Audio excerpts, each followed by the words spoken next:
제목을 십자가를 지고 살 것인가, 욕망을 지고 살 것인가로 정해봤습니다. 우리는 둘 중에 하나를 지고 살게 돼 있어요. 십자가를 지지 않으면 그러면 뭘 지고 살게 돼 있다고요? 욕망을 지고 우리가 살게 돼 있습니다. 오늘 이 본문의 말씀은요, 조금 영적인 진지함이 있는 말씀입니다. 그리고 말씀을 듣기 전에 미리 말씀드리자면 조금 딱딱한 음식과 같은 말씀이에요. 그래서 제가 이 말씀을 이렇게 받으면서 그래도 우리 교회가 고린도 교회보다는 낫다, 이런 생각을 하게 됐습니다. 고린도전서에 보면 고린도 교인들에게 바울이 어떤 얘기를 하냐면, 너희들에게 내가 딱딱한 음식을 줄 수가 없어가지고 겨우 젖이나 준다, 우유나 준다, 이렇게 표현하고 있어요. 우리 교회가 지금 우리 싸우는 사람 없잖아요, 그죠? 고린도 교회는 막 내가 바울파다, 아볼로파다, 내가 예수파다, 이러면서 막 싸웠던 그런 교회입니다. 은사도 막 일어나고 막 그렇게 했지만 이 바울이 보기에는 너무너무나 정말 영적으로 어린 그런 교회였어요. 그래서 그들에게는 좀 딱딱한 음식을 줄 수가 없었습니다. 영적인 메시지를 던져줄 수가 없었어요. 그런데 오늘 우리에게 좀 영적인 메시지를 던져주시는 것을 보면 적어도 우리 교회는 고린도 교회보다 낫다, 그런 생각을 좀 제가 하게 됐습니다. 초대교회 때 우리 그리스도교를 기독교를 상징하는 어떤 상징물이 있었는데 그게 혹시 뭔지 아십니까? 이게 뭔지 아시는 분들에겐 제가 물고기를 선물해 드리겠습니다. 뭔지 아시겠죠? 영화 같은 데 보면 특히 이제 로마 시대를 배경으로 거기에 그리스도인들이 등장하면 뭘 이렇게 그리죠? 물고기. 지금 자동차에도 물고기를 많이 붙이고 있잖아요. 왜 물고기를 초대교회 때 그 당시에 그 상징으로 했을까? 이 물고기가 이 헬라어로 익투스라는 단어, 익투스. 이게 물고기라는 그런 단어인데, 당시에 우리 그 그리스도인들의 믿음의 고백, 예수 그리스도 그는 하나님의 아들이자 구원자다, 이거를 헬라어로 하면 Jesus Christ Theos Huios Soteria라는 단어였다고 합니다.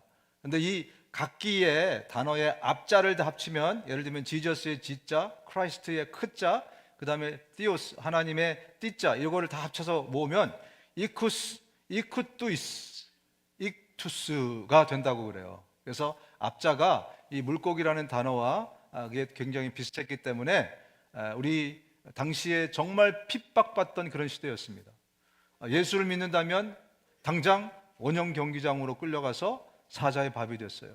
그리고 단두대에다 놓고 네가 예수를 주로 믿을 것이냐, 우리 황제를 주로 믿을 것이냐, 시저를 주로 믿을 것이냐, 그들에게 물어서 내가 예수를 주로 믿는다, 그러면 목이 잘리는 그런 시대였어요. 그래서 예수 믿는다는 것을 이렇게 공개적으로 밝히는 것이 힘들어서 서로 이렇게 만나면 물고기 표시를 하면 서로가 예수 믿는다는 것을 알게 됐습니다. 그런데요, 이제 20세기, 21세기 우리 요즘에 이 시대에 우리 기독교를 대표하는 상징물이 뭐죠? 십자가가 됐죠. 십자가. 언제부터 이게 십자가가 됐을까요? 아시는 분들에게는 제가 십자가를 이게 언제부터 우리의 상징이 됐냐면, 이 콘스탄틴 황제, 이 기독교가 국교로, 로마의 국교로 정식으로 되면서부터 이제 십자가가 물고기를 제치고 우리 기독교의 상징으로 부상하기 시작했습니다. 사실 십자가가 우리의 기독교의 상징물이 된 것은 어떤 정치적인 이유나 종교적인 이유가 아니에요. 이 십자가가 우리의 믿음을 상징하는 상징물이 된 것은 이 십자가가 우리의 믿음의 본질을, 그 복음의 본질을, 하나님의 섭리의 본질을 가장 잘 설명해 주고 있기 때문에 그래요. 십자가가 모든 것을 잘 설명해 주고 있습니다. 하나님의 은혜를 십자가를 통해서 설명해 줄 수 있고, 또 하나님의 어떤 섭리와 또 예수 그리스도의 사랑과 또 이 모든 것들을 이 십자가를 통해서 가장 잘 설명할 수 있기에 오늘 우리 교회 첨탑에 뭐가 달려 있습니까? 십자가가 달려 있죠. 여러분의 목에 뭐가 달려 있죠? 십자가가 달려 있죠. 예. 십자가는 원래 사형틀입니다. 근데 뭐 여기다가 교수대 밧줄을 달고 다니거나 뭐 아니면은 뭐 단두대를 달고 다니거나 수갑을 차고 다니거나 이런 사람은 없습니다. 그죠? 그런데 우리 그리스도인들이 이제는 그 십자가를 우리 목에 달고 다니는 그런 시대에 우리가 살고 있습니다. 왜일까? 십자가, 오늘 본문의 말씀을 통해서 이 십자가가 가지고 있는 그 본질적인 메시지, 또 이 십자가의 의미들을 저희가 좀 깊이 한번 들여다볼 수 있는 그런 시간이 좀 됐으면 좋겠습니다. 우리 본문으로 들어가서 우리 23절부터 25절까지 같이 다시 한번 읽어보겠습니다. 시작. 예수께서 그들에게 대답하셨다. 인자가 영광을 받을 때가 왔다. 내가 진정으로 너희에게 말한다. 밀알 하나가 땅에서 떨어져서 죽지 않으면 하나를 그대로 있고 죽으면 열매를 많이 맺는다. 자기의 목숨을 사랑하는 사람은 잃을 것이요 이 세상에서 자기의 목숨을 미워하는 사람은 영생에 이르도록 그 목숨을 보존할 것이다. 아멘. 네. 오늘 이제 이 본문은 여러분 아시는 것처럼 며칠 뒤면은 십자가를 지실 바로 그때 이 본문의 메시지를 하신 겁니다. maybe 뭐 화요일 혹은 수요일 이 정도쯤 됐으니까 이제 곧 십자가를 지시게 되죠. 그래서 우리 금요일 날 십자가를 지시니까 목요 저녁에 잡히시잖아요, 그죠? 그래서 지금부터 전하는 이 메시지, 십자가를 지기 전까지의 메시지는 굉장히 영적인 메시지가 마지막에 예수님의 유언 같은 그런 메시지가 좀 있어서 제가 이 메시지들을 조금 소화하기 힘든 딱딱한 음식이다 이렇게 표현을 했습니다. 예수님은 이제 곧 십자가에 달리십니다. 예수님이 십자가에 달리는 그날은 순환의 날이에요. 고난의 날이고 예수님이 저주받는 날입니다. 근데 오늘 그날을 예수님 스스로가 뭐라고 표현했죠? 무슨 때라고요? 인자가 영광을 받을 때. 예수님은 그 저주의 날을 영광 받는 날이다. 다시 말하면 하나님께 영광 돌리는 날이다 라고 오늘 그렇게 표현을 했습니다. 여러분, 인간이 고안해낸 가장 정말 힘들고 아프고 어렵고 또 잔인하고 고통스럽고 한 그 형벌이 바로 십자가형이라 그래요. 이 십자가를 지기 전에 십자가를 질 사람은요, 이 납이 달린 쇳덩어리가 달린 가죽 채찍으로 아주 엄청나게 두드려 맞습니다.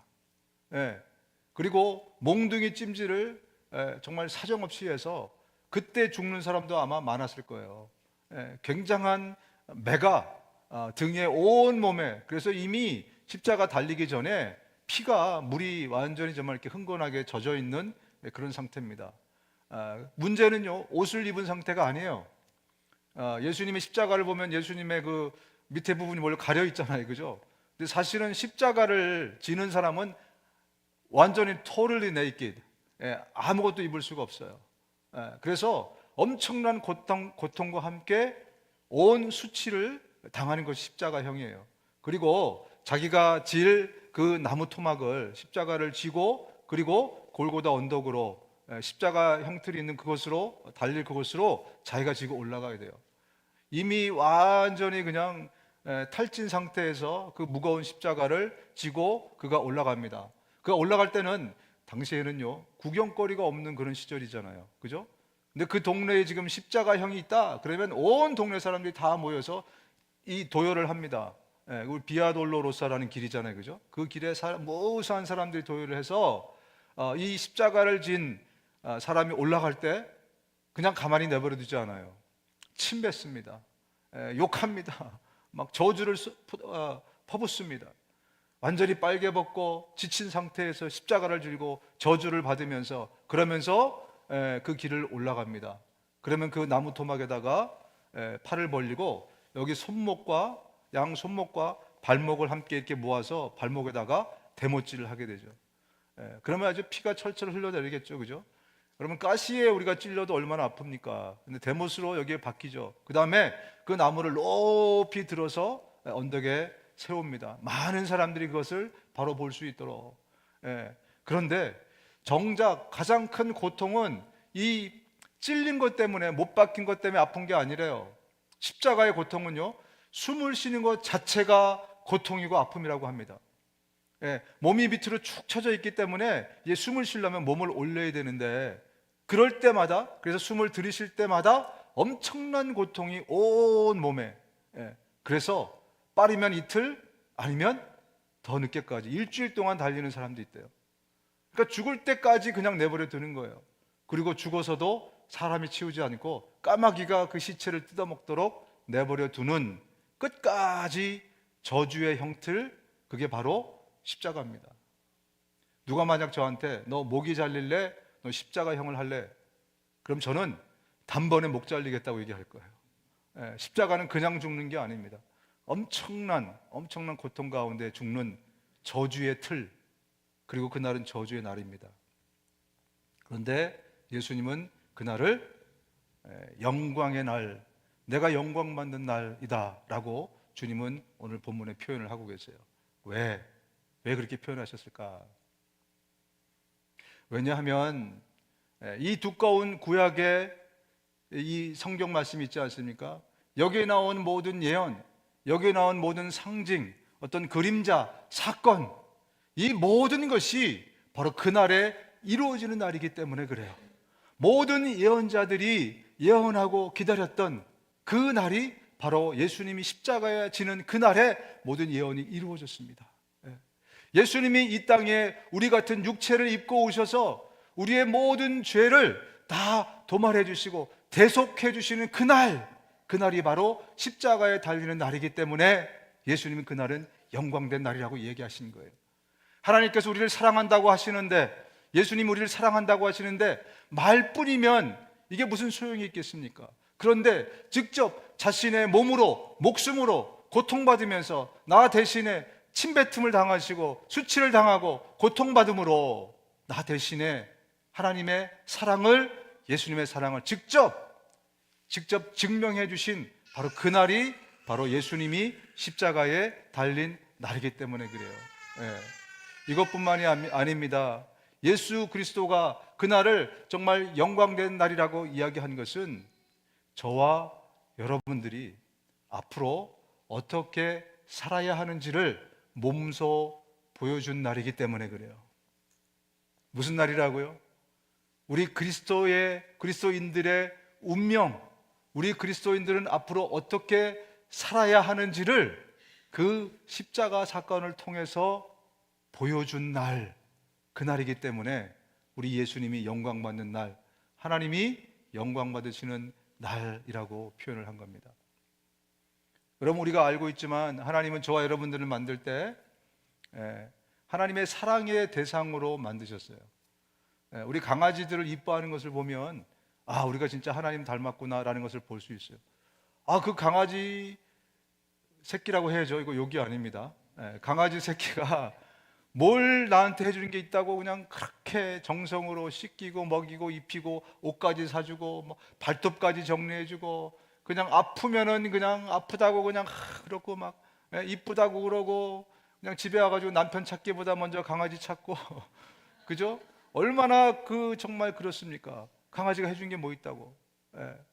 우리 하나님께서는요, 우리가 하나님께 해드린 게 아무것도 없는데 그 사랑의 대상으로 우리를 만드신 거예요. 그래서 우리가 뭐가 이쁘다고 이렇게 그냥 삐까번쩍 양복도 입혀주고 머리도 빗겨주시고 그죠? 먹을 것도 주시고 이렇게 사랑하시는가? 하나님이 우리를 사랑의 대상으로 지으셨습니다. 그리고 또 한편 우리가 잊지 말아야 되는 것은, 하나님께서 우리를 지으신 것은 하나님의 영광을 위해서 지으셨다는 거예요. 하나님께 영광 돌리도록, 우리 자체가 하나님께 영광이면서 또한 우리의 삶을 통해서 하나님께 영광 돌리도록 하나님이 지으셨다는 거죠. 그래서 성경은 이렇게 말씀합니다. 내 이름으로 불려지는 모든 자 곧 내가 내 영광을 위하여 창조한 자를 오게 하라. 그를 내가 지었고 그를 내가 만들었느니라. 저와 여러분, 그래서 우리의 운명은 뭐냐면 하나님께 영광 돌리면서 사는 존재로 그렇게 운명 지어졌어요. 그런데 참 감사한 것은요, 내가 하나님께 영광 돌릴 때가 나에게 가장 큰 기쁨이 우러나올 때입니다. 우리가 맛있는 음식을 먹어도 기쁘죠. 좋은 곳에 가서 구경해도 기쁘죠. 그죠? 감사하지 않습니까? 그런데 그것보다 훨씬 더 기쁨과 감사가 내 안에서 터져나올 때는 내가 하나님께 영광을 올려드리고 있을 때, 그때보다 더 큰 기쁨과 깊은 기쁨을 느낄 때가 없어요. 그래서 하나님께 영광 돌리는 그런 삶을 사는 삶, 정말 복된 삶입니다. 가장 축복받은 삶이에요. 근데 오늘 예수님이 십자가 달리는 그날을 영광된 날이라고 몇 번을 강조하면서, 오늘 본문뿐만 아니라 사복음서에 엄청나게 강조합니다. 그러면서 우리에게 보여주신 그 모델, 그 모습이 뭐냐면, 우리가 어떻게 하면 하나님께 영광이 될 것인가, 영광을 돌릴 것인가를 보여주신 것입니다. 어떻게 할 때입니까?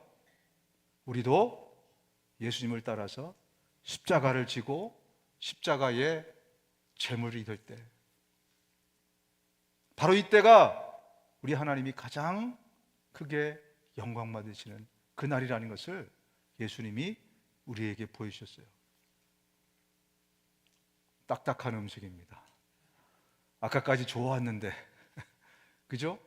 소화하기 힘든 그 말씀이죠. 그런데 예수님이 직접 그의 삶을 통해서 우리에게 오늘 말씀해 주고 있는 겁니다. 여러분, 왜 예수님이 보리가 아니고 밀로 예를 드셨을까? 오늘 예수님이 예를 드시지 않습니까? 밀알 하나가 땅에 떨어져서 죽으면 많은 열매를 맺고 그대로 있으면 아무 일도 안 일어난다. 왜 보리가 아니고 밀일까? 당시 보리가 먼저 나거든요. 3, 4월에. 그리고 밀이 5, 6월에 납니다. 왜냐하면 보리는 썩지 않아도, 죽지 않아도 열매를 맺는다고 합니다. 그런데 밀은 죽어야, 썩어야 열매를 맺는다는 거예요. 그래서 예수님 자신을, 그리고 예수님을 따르는 저와 여러분들의 모두의 운명을 밀에 비유하시는 것입니다. 내가 죽어야 새 생명이 태어납니다. 예수가 죽었기 때문에 우리가 새 생명을 얻게 된 것입니다. 따라서 예수를 따르는 자들은 모두가 십자가에 달려서 십자가의 제물이 되어야 바로 나 때문에 새 생명이, 또 주님의 새로운 일들이 그 안에서, 그 공동체 안에서, 그 관계 가운데서, 그 환경 가운데서 일어나게 된다는 겁니다. 여러분, 예수님은 왜 죽으셔야만 될까요?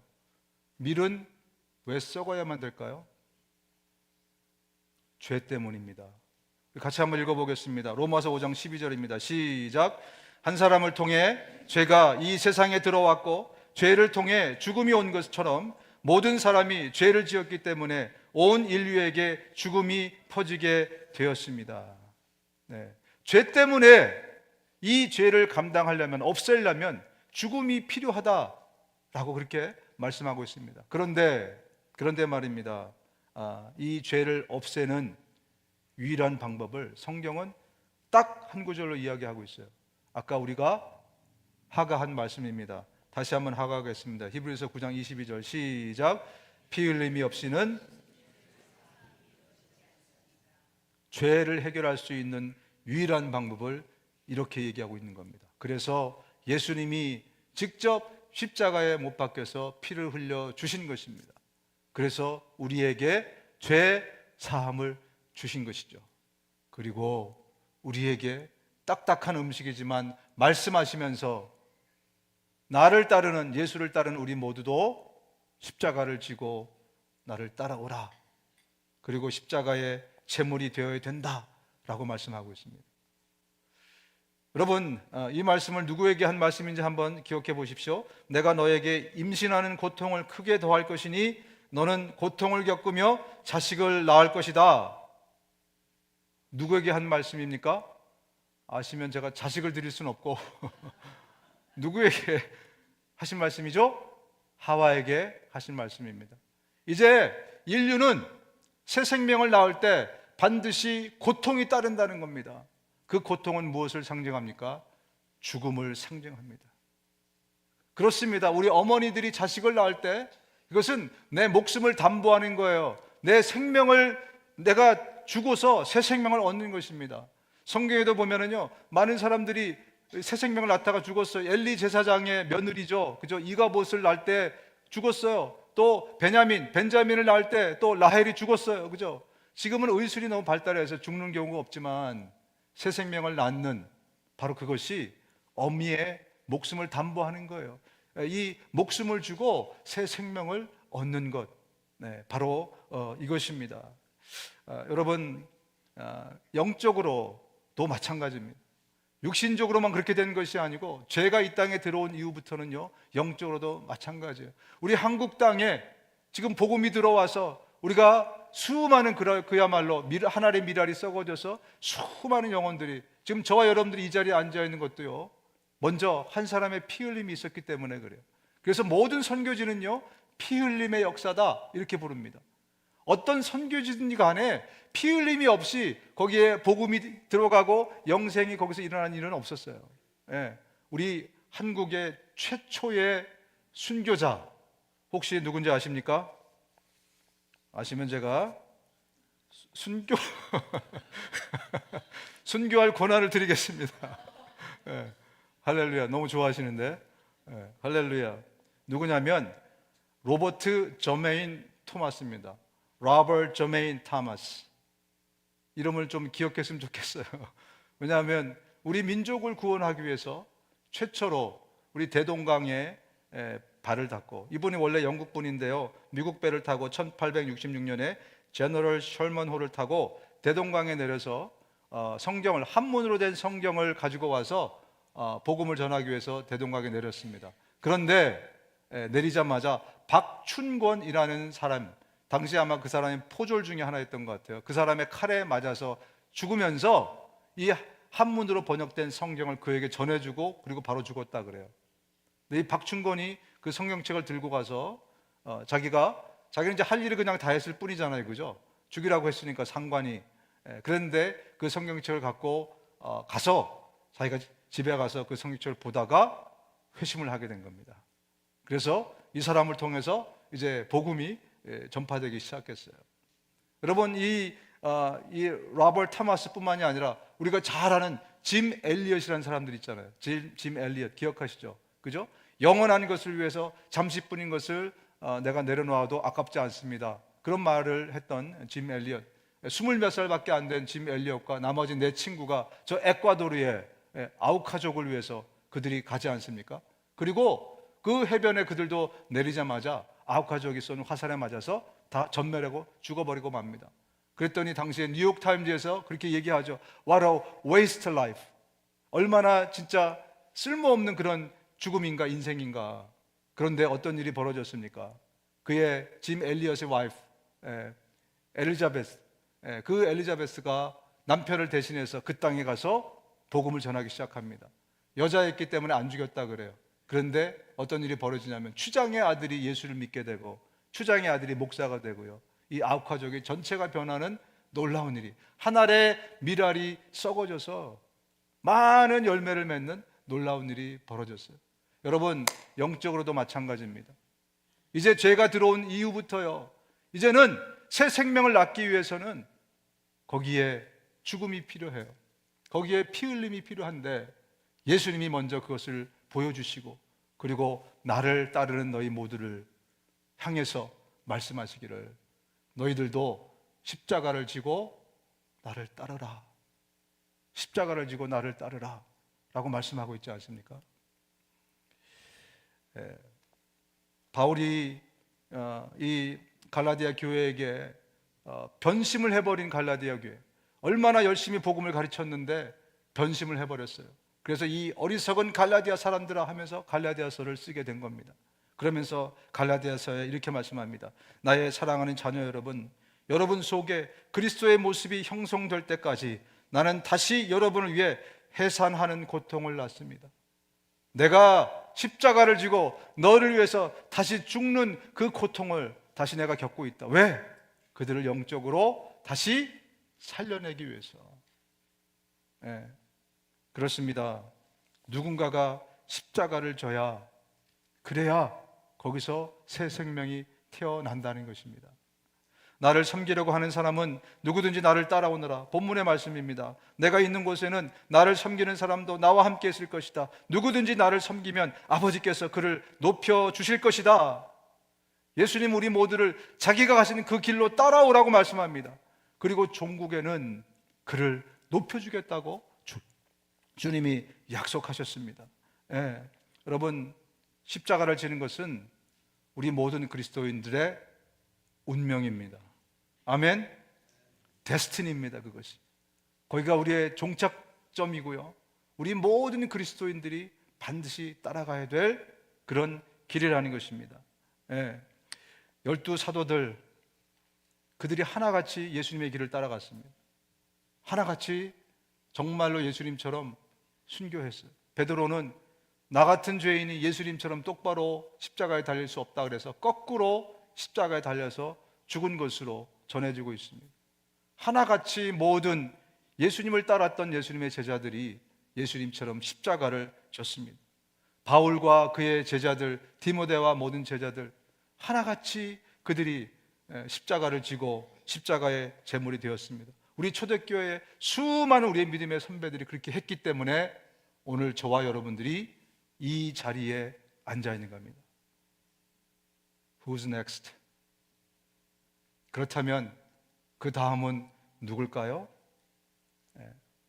그 다음은 누구일 것인가? 여러분은 성령께서 인도하여 주시는 대로 살아가십시오. 그러면 육체의 욕망을 채우려 하지 않을 것입니다. 육체의 욕망은 성령을 거스리고 성령이 바라시는 것은 육체를 거스립니다. 무슨 얘기냐면 우리 그리스도인들이 십자가를 지지 않으면 반드시 욕망을 지고 살게 돼 있다는 거예요. 무슨 말씀이냐면 우리 그리스도인들이 십자가를 지고 살지 않으면 반드시 욕망 덩어리를 지고 살게 돼 있다는 거예요. 목사님, 저는 십자가도 안 지지만 욕망도 없는데요. 그런데 성경 말씀은 그런 사람은 없다고 하시는 말씀입니다. 누구든지 내 등 위에 십자가가 없으면 내 뒤에는 욕망이 있는 것입니다. 그 욕망을 지고 살게 되면 우리는 망하게 되는 거죠. 예수님이 이런 말씀하십니다. 좀 진짜 소화하기 힘든 말씀이라 같이 읽겠습니다. 저 혼자 읽기는 힘들어요. 우리 마태복음 10장 10절 시작. 나보다 아버지나 어머니를 더 사랑하는 사람은 내게 적합하지 않고 나보다 아들이나 딸을 더 사랑하는 사람도 내게 적합하지 않다. 또 자기 십자가를 지고 나를 따르지 않는 사람도 내게 적합하지 않다. 소화가 안 돼요. 그죠? 네. 내 사랑하는 자녀들보다, 내 사랑하는 엄마 아버지보다 예수님을 더 사랑해야 된다. 그렇지 않으면 내게 합당하지 않다, 내게 적합하지 않다. 이러니까 얼마나 딱딱한 음식입니까? 예수님이 그렇게 말씀하시면서 또 자기 십자가를 지고 나를 따르지 않는 사람도 내게 적합하지 않다. 모든 그리스도인들이 다 예수님처럼 십자가를 지고 십자가에 제물된 삶을 살아야 된다라는 말씀을 공개적으로 저와 여러분들에게 말씀하고 있습니다. 여러분, 욕망이라는 이름의 전차에서 뛰어내리십시오. 욕망이라는 이름의 전차라는 희곡 같은 게 있죠, 그죠? 유명한. 우리가 계속해서 십자가를 지지 않으면 그 욕망이 나를 이끌고 갈 것입니다. 어떤 사람은 크고 어떤 사람은 중간이고 어떤 사람은 작을 뿐이지 우리 모두는 욕망에 이끌려서 살아가는 그런 인생이 될 수밖에 없다는 겁니다. 그래서 그리스도 예수에게 속한 사람들은 육체를 그 정욕과 욕망과 함께 십자가에 못 박은 사람들입니다. 아멘. 아멘. 지난주에 아멘 아멘 무리들이 와서 아멘 아멘 했는데 그죠? 우리도 한번 합시다. 아멘. 네, 할렐루야. 네. 우리 진짜 아멘 하는 게 분위기를 굉장히 다르게 만들더라고요. 저는 그거 되게 싫어했거든요, 옛날에. 제가 어릴 때 부흥 강사를 올 때마다 귀찮게 아멘 아멘 시켜가지고 제가 설교해 보니까요, 저도 달라지고 성도들도 달라지고 참 희한한 힘이 거기 있습니다. 할렐루야. 네, 앞으로 제가 가끔씩 하겠습니다. 우리가 잘 아는 말씀입니다. 이 말씀을 모르는 사람이 없을 정도로 우리가 잘 외우고 있는 말씀인데, 과연 우리가 이 말씀의 의미를 제대로 내 삶에서 실천하며 살아가고 있는가? 갈라디아서 2장 20절 함께 우리 하가 해보겠습니다. 아시는 분들은 시작. 내가 그리스도와 함께 십자가에 못 박혔나니 그런즉 이제는 내가 사는 것이 아니요 오직 내 안에 그리스도께서 사시는 것이라. 이제 내가 육체 가운데 사는 것은 나를 사랑하사 나를 위하여 자기 목숨을 버리신 하나님의 아들을 믿는 믿음 안에서 사는 것이라. 이거 보세요. 다 아시잖아요. 이거 보세요. 다 외우고 있잖아요. 그죠? 그런데 과연 나는 십자가를 지고 살아가는가? 내가 있는 공동체에서, 내가 만나는 사람들과 관계 가운데서 내가 십자가를 지고, 그리고 내가 거기에 매달려서 십자가의 제물이 되고 있는가? 내가 예수님처럼 살아가고 있는가? 만약에 그렇다면 바로 그 일을 통해서 새로운 일들이, 새 생명이 태어나게 될 텐데 라는 그러한 말씀입니다. 우리 그 다음 성경에 있는 오늘 본문의 구절로 가면 또 긴 말씀이니까 한번 같이 또 읽어보겠습니다. 시작. 지금 내 마음이 괴로우니 무슨 말을 하여야 할까? 아버지, 이 시간을 벗어나게 하여 주십시오 하고 말할까? 아니다. 나는 바로 이 일 때문에 이때에 왔다. 아버지 이름을 영광스럽게 드러내십시오. 그때 하늘에서 소리가 들려왔다. 내가 이미 영광되게 하였고 앞으로도 영광되게 하겠다. 거기에 서서 듣고 있던 무리 가운데서 더러는 천둥이 울렸다고 하고 또 더러는 천사가 그에게 말하였다고 하였다. 지금 예수님이 힘들어 하시니까 하나님이 뭔가를 말씀하셨어요. 그랬더니 주변에 듣고 있는 사람이 이게 천둥 소리인가? 아니 하늘은 맑은데 왜 이렇게 우레 같은 소리가 나지? 라고 그 사람들이 반응했다는 거예요. 근데 예수님께 하신 말씀이 무슨 말씀입니까? 간단하게 정리해 보자면 네가 십자가 지는 거, 너의 죽음, 바로 그걸 통해 내가 영광 받고 앞으로도 계속해서 영광 받을 것이다 라고 예수님께 격려의 말씀을 하신 것입니다. 더 이상 십자가는 저주의 상징이 아니에요. 하나님이 영광 받으시는 상징이 됐다는 겁니다. 이제 십자가는 영광의 상징입니다. 그래서 우리가 저 첨탑 위에다 십자가를 걸고 여러분의 목에도 십자가를 걸고 다니는 거예요. 그러면서 우리가 어떻게 살아야 할지를 보여주신 대로 살아야 할 것을 다시 한번 다짐하게끔 하는 바로 그 십자가입니다.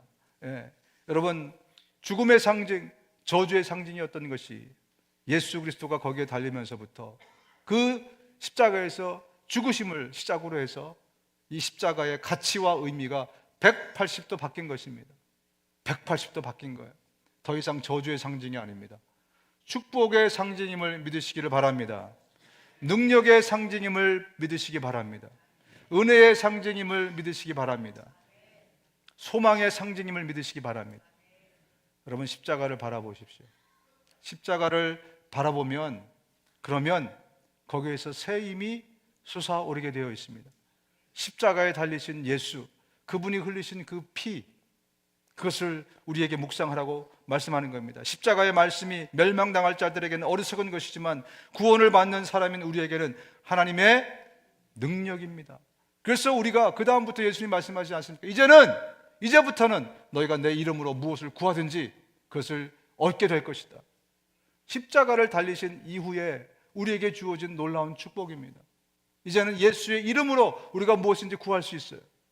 여러분, 가슴에다가 이 오른손을 한번 이렇게 얹어 보십시오. 가슴에 한번 얹어 보십시오. 조는 분들은 계속 조시고, 가슴에다 얹어 보십시오.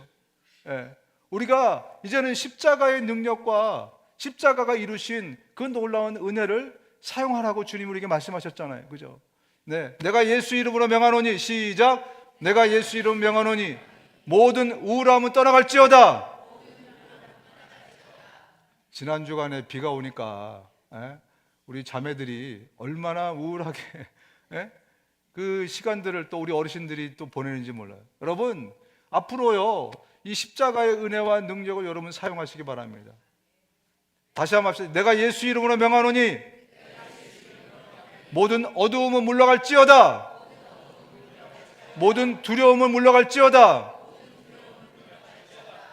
모든 미움은 물러갈지어다.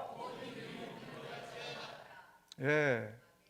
여러분, 이제 그것이 우리의 무기가 되어야 됩니다. 십자가가 우리에게 주신 놀라운 능력과 은혜예요. 예. 너무나 놀라운 능력입니다. 그래서 우리가 약을 먹기 전에, 상담을 받기 전에 여러분 십자가 앞에 나가시라는 겁니다. 그래서 예수의 이름으로 이 안에 있는 못된 마음과 생각들이 들어오려고 할 때 예수 이름으로 물리치시라는 겁니다. 그럼 내 힘으로 물러가는 게 아니라 예수의 이름의 권능이, 십자가의 능력이 그것을 물리쳐 주십니다. 왜? 우리의 죄가 십자가에 달려 있어요. 우리의 우울함이 십자가에 이미 달려 있습니다. 우리의 모든 어두움이 십자가에 다 달려 있기 때문에 그래요. 그래서 이제는 십자가의 의미와 가치가 180도 바뀌게 된 거예요. 그 십자가의 능력을 쓰라는 것입니다. 여러분, 그래서 이제 그 십자가의 공로를 저와 여러분들이 힘입는 그런 삶을 사시기를 바랍니다. 이 땅에서부터 우리가 천국의 삶을 살 수 있는 이유가 바로 여기에 있습니다. 그래서 이 십자가는 이제는 부끄러움이 아니고 우리의 자랑이라는 겁니다. 내게는 우리 주 예수 그리스도의 십자가 외에는 결코 자랑할 것이 없으니 그리스도로 말미암아 세상이 나를 대하여 십자가에 못 박히고 내가 또한 세상을 대하여 그러하니라. 예, 이제는 십자가가 부끄러움에 또 무슨 흉측함의 그런 상징이 아니라 우리의 자랑이요 하나님의 영광의 상징이라는 겁니다. 또한 십자가는 화해의 도구입니다. 하나님과 우리 사이의 화해의 도구라는 거예요. 이 십자가 때문에 우리가 다시 하나님의 아들로 딸로 그렇게 하나님을 다시 만나게 되는 것입니다.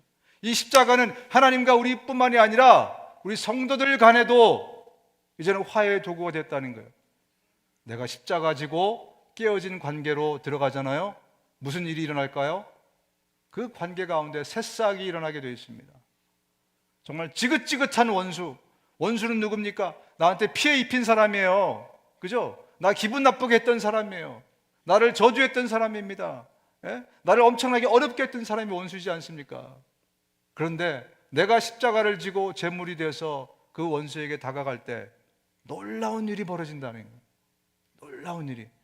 그건 내가 내 힘으로 할 수 없습니다. 여러분, 우리 중에 누가 원수에게 손 내밀 수 있는 그런 아량을 가진 사람이 있습니까? 여기 한 2명 빼고 나머지 없습니다. 우리의 힘으로 그렇게 할 수 없어요. 십자가의 힘입니다. 십자가의 공로고 십자가의 힘으로 우리가 갈 때 놀라운 일이 그 관계 가운데 회복의 일이 일어난다는 거예요.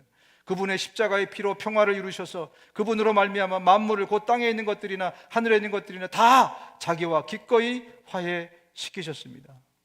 우리 안에 원수가 사라질 수 있기를 주님의 이름으로 축원드립니다. 우리 교우들 안에 원수가 있습니까? 할렐루야. 네. 원수가 없는 게 관심이 없어서 그래요. 아니, 뭐 때문에 그렇습니까? 네. 정말 우리는 사랑의 공동체가 되었으면 좋겠어요. 말로만이 아니라 정말 우리가 서로 사랑할 때 지나가는 사람들이 우리를 보고 저 사람들이야말로 그리스도의 제자다라고 이야기할 거 아니겠습니까?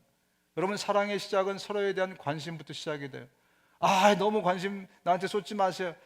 상처가 있는 분들이 물론 있습니다. 여러분, 그러나 언제까지 우리가 상처를 붙들고 살겠습니까? 내가 관심을 갖는 것은 예수님의 손과 발이 되어서 예수님 대신 여러분에게 관심을 갖는 거예요. 이 외로운 이민사회에 누가 나의 삶에 관심을 가져다 주고, 그죠? 내가 아플 때 함께 아파해 주고, 내가 기쁠 때 함께 기뻐해 주고, 그런 사람이 5명만 있으면 살만하지 않습니까? 그런 사람이 3명만 있으면 살만하지 않습니까? 그런 사람이 남편 빼고 1명만 있으면 살만하지 않습니까? 그죠? 여러분에게 그 사람이 있습니까? 그 사람을 만들어 가시기 바랍니다. 내가 십자가 지고 내가 먼저 손 내밀면 그러면 원수가 180도 바뀌게 됩니다. 내 팬이 돼요. 내 팬이 됩니다. 나를 지지하고 서포트하는 사람이 됩니다. 이게 십자가의 능력이에요. 십자가의 능력을 귀신 쫓는 데도 쓰지만 바로 이 관계 회복 가운데서도 여러분이 쓸 수 있기를 주님의 이름으로 축원드립니다. 마지막으로 퀴즈를 내겠습니다. 하나님은 형상을 만드는 걸 좋아하십니까? 싫어하십니까? 싫어하시죠? 십계명에도 있잖아요. 내 형상을 만들지 말라. 하나님은 형상을 굉장히 싫어하세요. 근데 성경을 가만히 보면 딱 한 군데 하나님이 형상을 뭘 만들려고 그러셨어요. 혹시 아시면 제가 뱀을 선물로 드리겠습니다. 민수기 21장에 보면 이 이스라엘 백성들이 하나님 앞에 컴플레인을 합니다. 또 물이 없다고 그러고 또 배고프다고 그러고 또 뭐 하여튼 난리를 쳐요. 하나님이 화가 나셨어요. 그래서 불뱀을 보내서 그들을 다 물어 죽게 했습니다. 막 죽게 됐거든요. 그랬더니 모세에게 달려가서 선지자님 제발 우리를 좀 살려주십시오. 그래서 모세가 하나님 앞에 나가서 기도합니다. 하나님 정말 어떻게 해야 됩니까? 저들을 구원해 주시고 불쌍히 여겨달라. 그랬더니 하나님이 형상을 만들라고 말씀하세요. 뭐? 뱀을, 놋뱀을, 그죠? 구리로 된 뱀을 만들어서 그것을 쳐다보는 사람은 누구나 다 살 수 있게 만들어 주셨어요. 어떤 사람이요? 쳐다보는 사람. 믿음이 있는 사람이 쳐다보는 거예요. 믿음을 가지려고 하는 사람이 쳐다보는 거예요. 처음부터 대단한 믿음을 갖은 게 아니고 나도 쳐다보면 살 수 있지 않을까? 나도 믿어볼까? 하는 믿음을 가진 사람이 그걸 쳐다봤어요. 그 사람은 다 살았습니다. 거기 죽는 놈들이 있었을까 없었을까요? 있었겠죠. 고집쟁이들. 그 쇠고집보다 더 센, 에이 쳐다본다고 살아? 여러분 중에 그런 사람이 하나도 없기를 주님의 이름으로 축원드립니다. 믿으려고 하면 믿음의 눈으로 그것을 바라보면 누구든지 삽니다. 여러분, 그 느후수단이라고 불렸던 그 놋뱀이 바로 십자가의 모형이었습니다. 그 십자가의 모형이었어요. 여러분, 저는 이 시대에 하나님께서 우리에게 상징으로 주신 것이 바로 그 십자가라고 생각합니다. 유일하게 주신, 하나님이 주신 형상 십자가. 누구든지 그 십자가를 보면 낭망했던 사람이, 절망했던 사람이 소망을 얻게 되어 있습니다. 십자가는 그 힘이 있어요. 왜? 거기에 예수 그리스도가 달려 계시기 때문에. 거기에 예수 그리스도의 피가 거기에 묻혀 있기 때문에. 주님 물론 부활하셨지만 거기에 예수 그리스도의 공로가 달려 있기 때문에. 누구든지 절망하는 사람들, 어저께도 연예인 한 명이 또 죽었다고. 왜 죽었을까요? 또 자살했어요. 또 절망했어요. 또 좌절했어요. 저와 여러분의 삶 가운데 얼마나 많은 좌절과 절망들이 시시때때로 우리의 마음에 들어옵니까? 여러분, 십자가를 바라보십시오. 그러면 우리 가운데 소망이 새롭게 우리 안에서 일어나는 놀라운 기적이 일어나게 될 것입니다. 우리 가운데 원망과 불평이 있습니까? 하나님, 내 삶은 왜 이렇죠? 나는 언제 또 내 삶에 쨍하고 해뜰 날이 있습니까? 여러분, 십자가를 바라보십시오. 그 십자가, 거기에 주님이 다 나오신 그 공로가 우리에게 새 힘과 놀라운 은혜를 주실 것입니다. 절망이 또 불평과 불만이 감사로 바뀌게 될 것입니다. 어두운 사람들, 힘들고 무거운 짐을 지고 있는 사람들, 십자가 앞에 가서 십자가를 바라보면서 그것을 다 내려놓으십시오. 십자가 앞에 내려놓고 우리가 주님께서 우리에게 명령하신 대로 내 십자가를 지고 주님을 쫓아가면, 그러면 우리의 삶에 놀라운 일이 생겨나게 될 것입니다. 여러분, 마지막으로 함께 마태복음 16장 24절 크게 한번 읽겠습니다. 시작. 이에 예수께서 제자들에게 이르시되 아무든지 나를 따라오려거든 자기를 부인하고 자기 십자가를 지고 나를 쫓을 것이지라. 예수를 따르려고 하는 사람들, 누구든지 그 사람들은 그 십자가를 지고, 내 십자가를 지고 예수를 따라와서, 그리고 거기에 제물로 살아가라 라는 말씀을 하고 있습니다. 눈을 감으시겠습니다. 여러분, 누구든지